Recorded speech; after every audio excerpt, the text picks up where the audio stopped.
Good morning, students and friends. How are you? I hope all you are well and fine. So, students, today we are going to discuss about a poem that is written by John Donne. Okay, the name of the poem is Good Morrow. The Good Morrow. So, in this section, we will discuss Donne as a poet of love.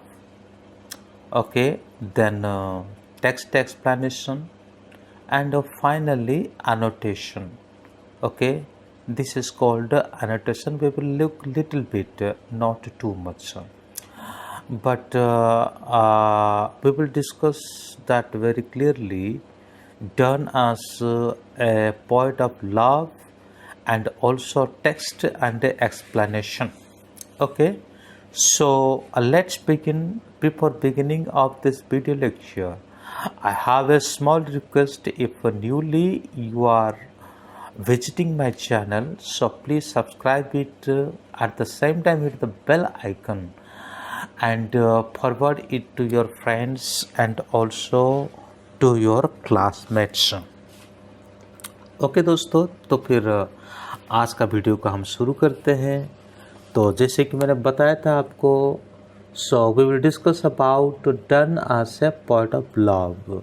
So in this video lecture will be binary language Hindi and English. Those who are able to understand in English, they can read this and understand, and those who are a little bit able to understand English, or they are not able to understand English, they can hear the translation also. So okay, then let's start.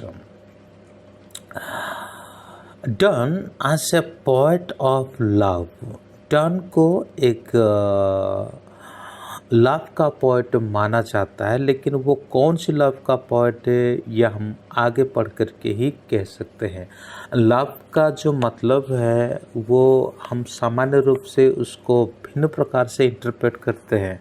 So we interpret the love meaning in different way, but according to the worldly love, he is not expressing his love and affection, and he is expressing his love and affection that toward the spirituality. वो अपना love and affection को शारीरिक और सांसारिकता का जो love है, प्यार है, उसके बारे में नहीं एक्सप्रेस करते, बल्कि वह अपना प्यार को वह आत्मिकता की ओर लेके जाते। तो चलिए आगे आगे चलते चलते हम उसको ध्यान से देख पाएंगे।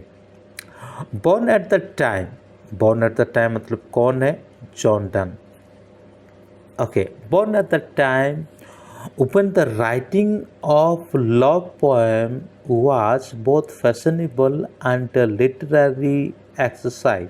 वो ऐसे समय पर जन्म होते हैं जिस समय पर लव पोएम जो है, ठीक है, जो लव पोएम जो है दोनों फैशनेबल के रूप में और लिटरेरी के रूप में एक्सरसाइज किया जा रहा था, यानी इस्तेमाल किया जा रहा था। Donne showed his talent in this genre. Donne जो है इस समय पर अपने टैलेंट को, यानी इस जनरेशन में अपने टैलेंट को दिखाते हैं। His poems are entirely different from the Elizabethan love lyrics. उनके जो पोएम है एलिजाबेथ के टाइम पर जो लव लिरिक्स होते थे, जो पोएम हुआ करता था, उनसे बिल्कुल अलग है। They are remarkable and unique due to their fashion, charm and depth of feeling. यानी डन का जो पोएम्स है वो उनके fashion, charm and depth of feeling के कारण रिमार्केबल है और उसमें यूनिक भी पाए जाते, यानी एक बिल्कुल अलग है उनसे। कुल मिलाकर के ये कहा जा सकता है कि एलिजाबेथन का जो पोएम है और डन के समय का जो पोएम है, यानी उनके लेख जो उनके पोएम है वो बिल्कुल अलग है। Donne follows the convention of Paterson partly.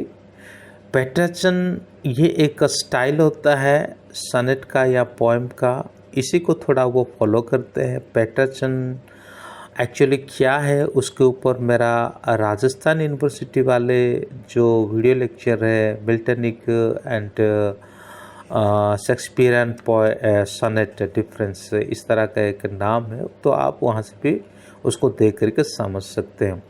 Where is his contemporaries wrote love lyric after the manner of Peterson and Ronsard।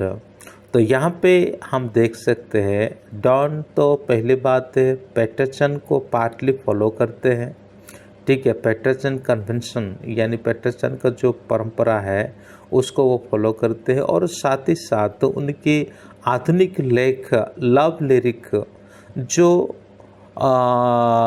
Patterson के मैनर पर आधारित है। His love song are unconventional and original. उनके जो लव सॉन्ग है ये reality में unconventional है और साथ ही साथ ओरिजिनल भी है, both in form and content, जिसमें कंटेंट भी है और फॉर्म यानी ढांचा भी है। Another peculiar quality of Donne's love poem is a metaphysical strain। यानी डन का जो दूसरा जो पिकुलर बात हम क्वालिटी को देखते हैं कि उनका पोएम जो है मेटाफिजिकल स्ट्रेन है, ठीक है। मेटा मतलब बियॉन्ड, जिसको बढ़कर कहा जा सकता है, फिजिकल यानी शारीरिक, यानी मेटाफिजिकल एक स्कूल हुआ करता था और जॉन डॉन को एक मेटाफिजिकल पोइट के रूप में माना जाता है, और उस मेटाफिजिकल स्कूल के पोइट भी ये थे। तो इसलिए उनका जो पोएम है यह मेटाफिजिकल स्ट्रेन से आता है।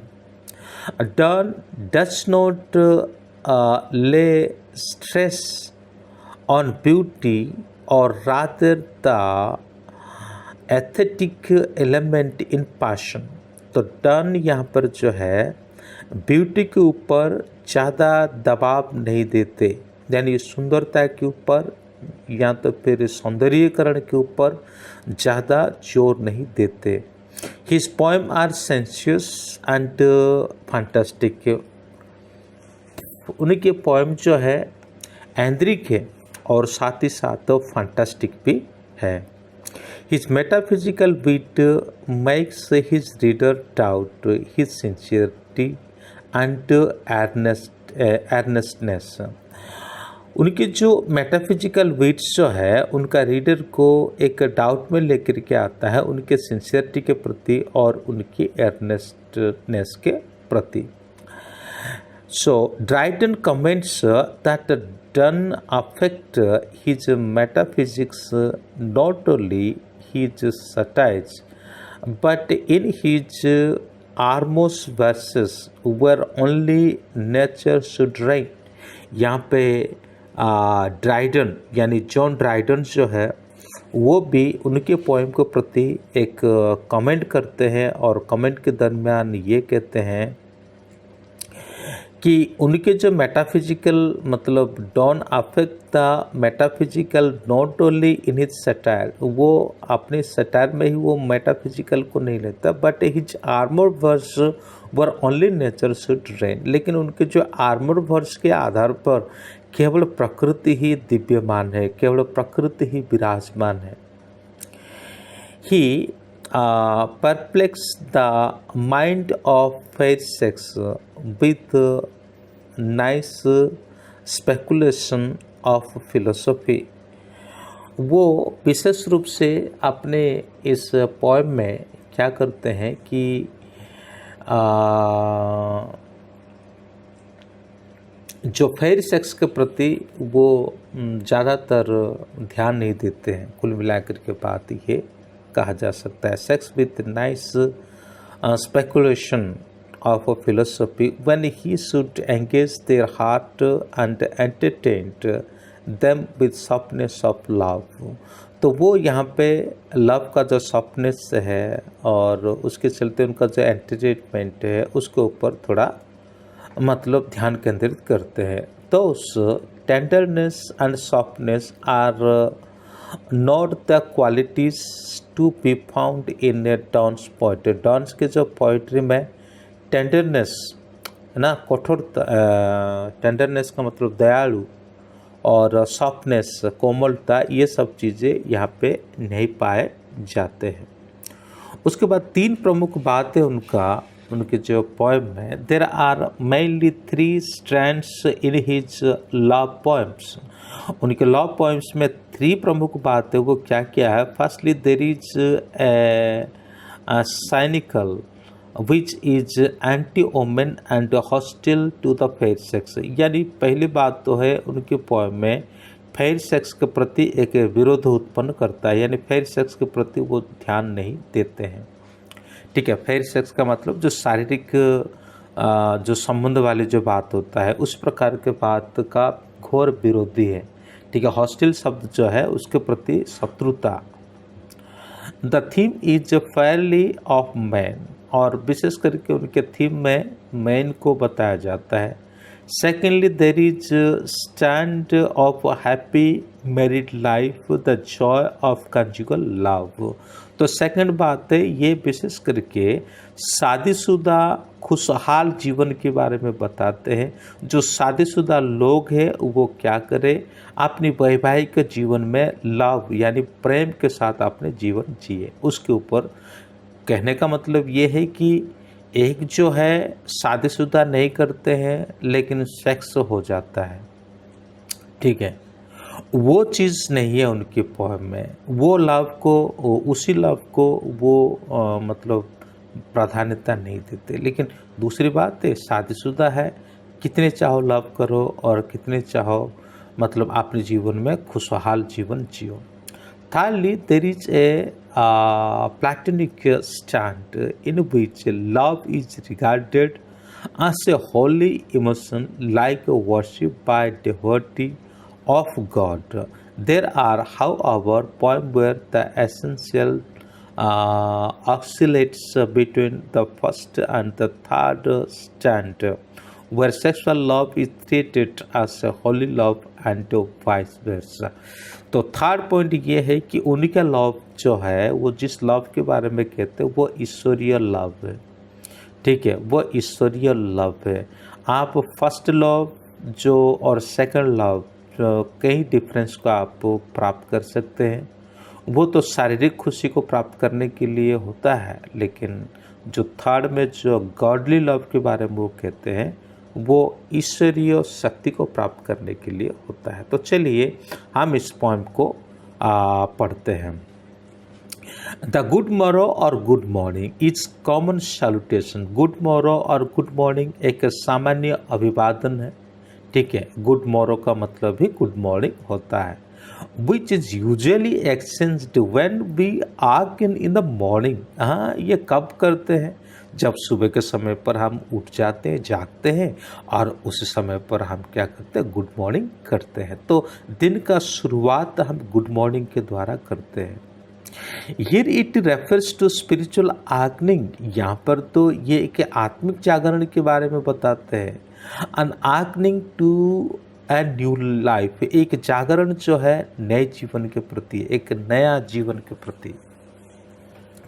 The poem explores essential the nature of complex love experience. Love experience का जो nature of complex है उसी को explore किया जाता है। Two kind of experience are involved. In the first kind, doubled as childish and is therefore rejected. पहला यहाँ पे 2 प्रकार का एक्सपीरियंस होता है इस पोएम में। इस पोएम में सबसे पहले बात तो है चाइल्डिश एक्सपीरियंस, जिसको रिजेक्ट किया जाता है। The second kind which has come as a revelation to him is passionate love. तो यहाँ पे दूसरा प्रेम एक प्रकाशमान होता है जो पैशनेट लव कहा जाता है।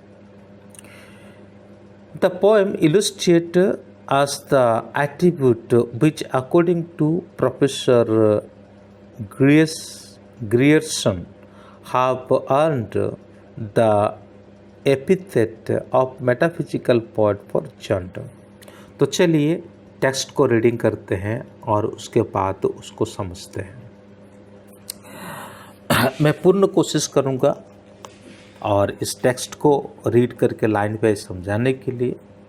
तो थोड़ा सा टाइम अगर थोड़ा सा आगे भी जाता है तो भी आप थोड़ा धीरज धर करके रखें, क्योंकि पार्ट ए पार्ट बी कर करके कौन सा पॉइंट कहाँ हो जाता है, मतलब कौन सा भाग कहाँ हो जाता है। तो इसलिए मैं एक ही पार्ट में 2 पार्ट में सब कुछ पूरा करने के लिए चाहता हूँ। आज के पार्ट में मैं आपको डन के थोड़ा सा बायोग्राफी बताया, फिर टेक्स्ट, उसके बाद एनोटेशन, फिर नेक्स्ट वीडियो में हम चर्चा करेंगे उनके जो stanza wise explanation.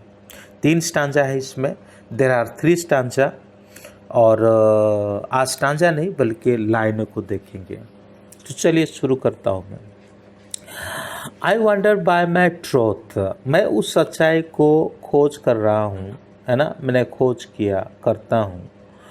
What thou and आई, आप और मैं क्या थे। डिड टिल वी लव्ड, क्या तब तक हम प्रेम कर रहे थे। Were we not weaned till then, जब तक हमें माँ का दूध छुड़ाया नहीं गया था, और क्या तब तक हम लव कर रहे थे, या तब तक। But sucked on country pleasure childishly, या फिर बच्चों का जो शरारत है, जब हम बच्चों वाली शरारत कर रहे थे, और उसी समय की बात है।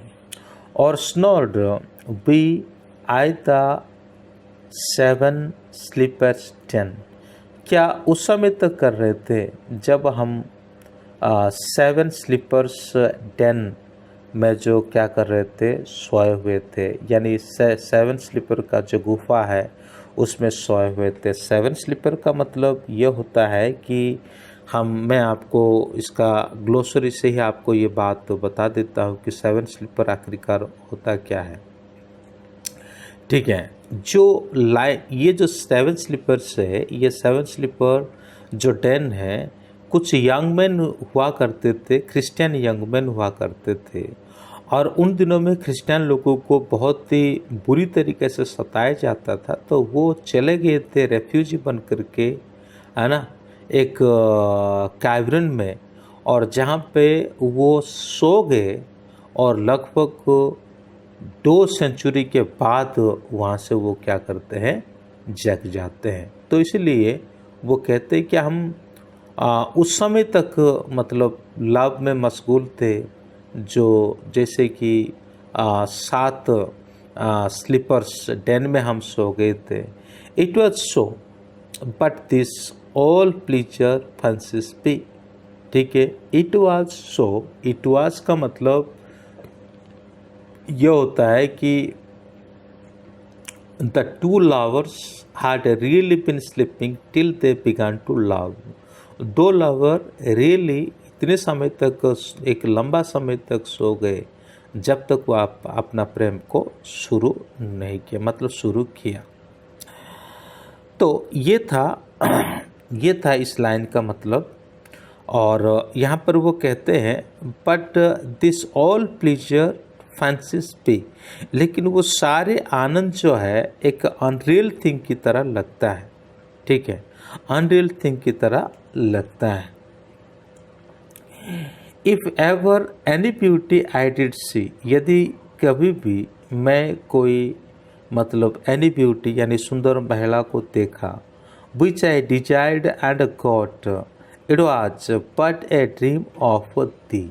हाँ, मैंने यदि कुछ चाहा तो मैंने प्राप्त किया, लेकिन ये तो आपका ही सपना था। ठीक है, लेकिन ये तो सब आपका ही सपना था।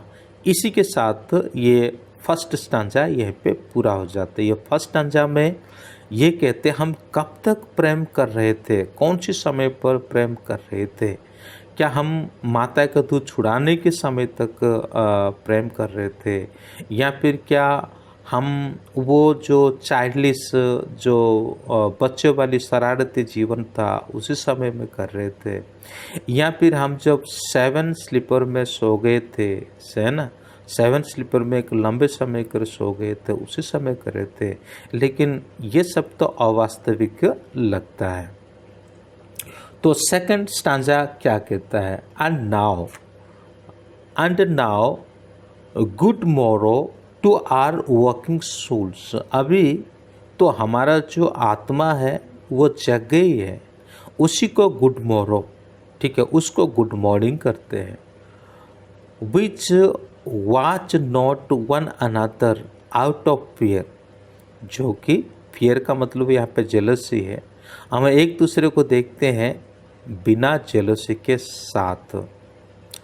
For love all love of other sights controls, है ना।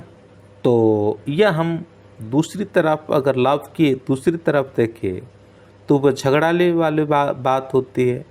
ना हम झगड़ा करते हैं, ना हम एक दूसरे के प्रति ईर्ष्या करते हैं। And makes one little room one everywhere and everywhere. लेकिन ये यहाँ पे कहा जाता है कि एक छोटा सा रूम से शुरुआत होता है और पूरी दुनिया के छोर तक ये क्या होता है, पहुँच जाता है। यानी प्रेम का शुरुआत एक छोटे से रूम पे शुरू होकर के ये बहुत ही दूर तक फैल जाता है। Let see discover turn new world have gone. तो हम उन सी डिस्कवरर को जाने दो, उन सी डिस्कवरर को, क्योंकि यहाँ पर जो ये 14 से लेकर के 17वीं सेंचुरी के समय में क्या हुआ कि यूरोपियन लोग ज़्यादातर खोज करने में लगे हुए थे, भिन्न भिन्न देश को खोज कर रहे थे, समुद्री यात्रा कर रहे थे। और आप सबको पता है वास्को दा गामा और साथ ही साथ फर्डिनांड मैगेलन और क्रिस्टोफर कोलंबस, ये सभी जो है डिस्कवर कर रहे थे। जैसे कि हमने देखा दुनिया फ्लैट था या गोल था, उसको भी डिस्कवर करके स्पेन से शुरू हुआ एक जर्नी, फिर 3.5 साल के बाद आकर के वहाँ पहुँचे। ये सब यहाँ पे लिखा नहीं है, मैं एक एग्जाम्पल के तौर पे आपको बताता हूँ कि वो जो समय था कि डिस्कवरर का समय था, इसलिए जॉन डन भी यहाँ पे कहते हैं कि उनको डिस्कवर करने दो।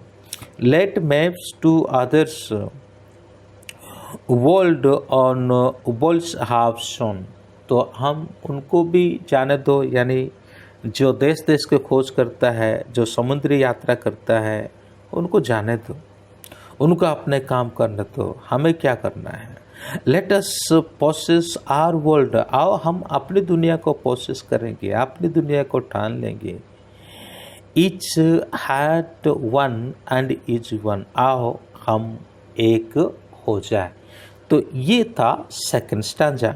यानी यहाँ पे इस सेकंड स्टांजा में ये कहते दुनियादारी को छोड़ो, दुनिया क्या कर रहा है नहीं कर रहा है उनसे हमें कोई लेन देन नहीं है। हम तो एक दूसरे के साथ प्रेम करेंगे, हम तो एक दूसरे के साथ प्रेम में जिएंगे।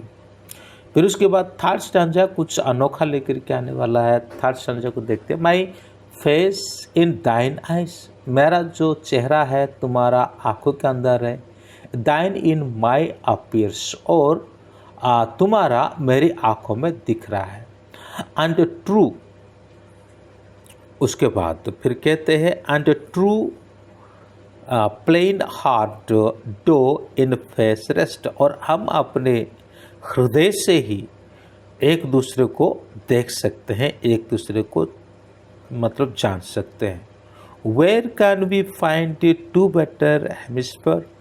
हम कहाँ पर दो बेटर हेमिस्फीयर को प्राप्त कर सकते हैं। दोस्तों हेमिस्फीयर बोले तो हम ग्लोब को देखिए, ग्लोब का जो इक्वाटर है, हाफ पार्ट है, उसके ऊपर वाला हिस्सा नॉर्थ हेमिस्फीयर है और नीचे वाला हिस्सा साउथ हेमिस्फीयर है। तो यहाँ पर वो कहते हैं कि दो हेमिस्फीयर हमें कहाँ से मिलेगी, without sharp north, without declining west, और वाट एवर टाइज। तो इसका मतलब को मैं ये अनोटेशन के द्वारा समझाऊंगा। Without sharp north, without declining west, इसका मतलब क्या है मैं आपको इसी के अंतर्गत समझाऊंगा। तो स्टार्ट स्टांजा में हम देखते हैं कि हेमिस्फीयर बोले तो half of the earth, specially the northern और साउथर्न हाफ्स। हेमिस्फीयर बोले तो दो भागों में बटे हुए जो हाफ अर्थ जो होता है, एक तो साउथर्न हेमिस्फीयर, एक तो नॉर्थर्न हेमिस्फीयर होता है। जो इक्वेटर से ऊपरी भाग है, इक्वेटर से नीचे भाग है। तो यहाँ पर ये जो sharp north declining west, sharp north means sharp cold the north. Sharp north का मतलब ये हुआ कि शार्प कोल्ड जो नॉर्थ का है। The west is to be declining, है ना, because the sun goes down there. लेकिन अगर हम वेस्ट की तरह देखें तो वो भी एक डिस्लाइनिंग है, क्योंकि सूरज जो है वहाँ पे डूबती है। Sun goes down there. Here sharp north and declining west symbolize corruption and decay।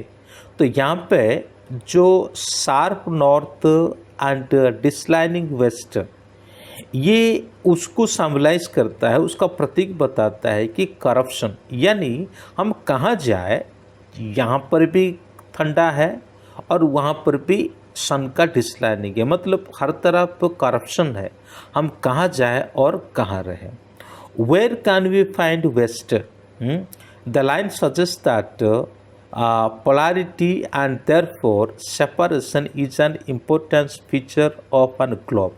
Globe का जो separation feature एक important है, but such polarity does not exist in lovers fancies। लेकिन lovers के लिए lovers का ये एक exist fancies नहीं है।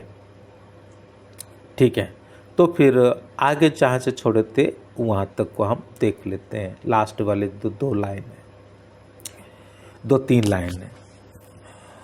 Whatever dies was not mixed equally, है ना, डाइस यानी रंग कुछ भी है लेकिन उसको इक्वली मिक्स नहीं किया गया। If our two love be one, okay, if our two love be one, यदि हम दोनों का प्रेम एक है, और thou and I love so alike, आप और मैं एक दूसरे से प्रेम करते हैं, एक हो गए हैं। दैट नॉन टॉय सल्कन नॉर कैन डाई, या तो उसको कोई नष्ट नहीं कर सकता, ना उसको कोई मृत्यु दे सकता है। तो ये है थर्ड स्टांजा। थर्ड स्टांजा में विशेष रूप से इस बात को बताया जाता है कि वो जब लवर, मतलब पॉइंट जब अपने लवर को देखता है तो उसका छवि उसकी आंखों में दिखता है, और वो कहता है कि तुम्हारा छवि भी मेरा आंखों में दिखता है, और हमारा दिल को देखे तो हम दोनों का तस्वीर बिल्कुल झलकता हुआ दिखता है। उसके बाद वो कहता है कि हम कहाँ पर एक सही जगह को प्राप्त करें, क्योंकि हर जगह पर क्या चीज़ है, करप्शन है। ऐसा कोई जगह नहीं है जहाँ पे करप्शन नहीं है। तो मतलब हमको एक सही जगह पर रहने के लिए, सही जगह पे जाने के लिए कोई जगह ही नहीं है। फिर उसके बाद लास्ट के 3 लाइन में वो यही कहते हैं कि कोई सा भी बातें को वहाँ पे मिक्स किया जाता है, कोई सा भी कलर मिक्स किया जाता है, लेकिन वो ढंग से मिक्स नहीं हुआ है। फिर वो आखिरी में कहते हैं कि तुम और मैं, है ना, हम दोनों एक है, और हम दोनों को क्या नहीं कर सकता, कोई मतलब कमज़ोर नहीं कर सकता। ये थी बात, first stanza, second stanza and third stanza. I hope आपको समझ में आ गया होगा। मैंने अपनी तरफ से कोशिश करी, लेकिन आगे जब हम देखेंगे उसका जो स्टांजा वाइज एक्सप्लेनेशन, तब और भी बढ़िया तरीके से हम समझ जाएंगे। तो मैं थोड़ा थोड़ा इसको ट्रांसलेशन कर देता हूँ, एनोटेशन। जैसे स्टांजा नंबर 1 में द गुड मोरो का मतलब है गुड मॉर्निंग, कॉमन सैल्यूटेशन होता है। ट्रुथ का मतलब ट्रूथ यानी सच्चाई होता है। और क्विंट का मतलब होता है separated from their mother's breast, माँ के दूध से उनको अलग किया जाना। सॉफ्ट ऑन, फेड ऑन यानी फीडिंग करते रहना। कंट्री प्लेजर का मतलब है चाइल्डिश प्लेजर, बचपन की शरारती, बचपन की आनंद। Childishly like children at play, बचपन के वो खेल है।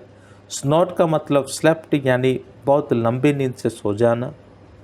और स्नॉड वी डेन, ये जो शब्द है मैं इसी लाइन का पोएम को एक्सप्लेन करते समय बताया था इट वॉज सो का मतलब इसका भी बताया था। फैंसीज का मतलब है अनरियल थिंग। ब्यूटी का मतलब है ब्यूटीफुल वुमन, यानी सुंदर स्त्री। स्टांजा नंबर 2 में for love and everywhere it is beautiful consist, ये एक बहुत सुंदर ही कंसिस्ट है। It means that love transform A room into couplet world. Love जो है एक छोटा सा कमरे से ट्रांसफॉर्म होकर के एक वर्ल्ड की तरफ चला जाता है bye focusing the loves attention on each other, है ना। तो लवर्स का जो अटेंशन एक दूसरे का एक छोटे कमरे से लेकर के पूरे वर्ल्ड तक फैल जाता है। फियर का मतलब है जेलोसी। जेलोसी मतलब प्रतिहिंसा, हिंसा है। Each hath one, each of the lover has separate world of his her own, यानी ये जो लवर है उनका अपना अपना सेपरेट वर्ल्ड है, ठीक। और स्टांजा नंबर 3 में अपीयर्स इज रिफ्लेक्टेड, अपीयर्स का मतलब रिफ्लेक्शन होना। Do in the face rest, the faces reflect their simple heart, उनके हृदय में ही उनका फेस क्या हो जाता है, रिफ्लेक्ट हो जाता है, ठीक है। Hemisphere half of the earth specially the northern और southern halves above the equator और ईस्टर्न और वेस्टर्न हाफ। फिर मैं इनको भी समझाया था आप लोग को, ठीक है। तो टेक्सचुअल एनालाइज ये हम आज नहीं देखेंगे, बल्कि आगे इसका बारे में हम विचार करेंगे, क्योंकि नहीं तो वीडियो बहुत लंबा हो जाएगा। सो दोस्तों, thank you, may God bless you.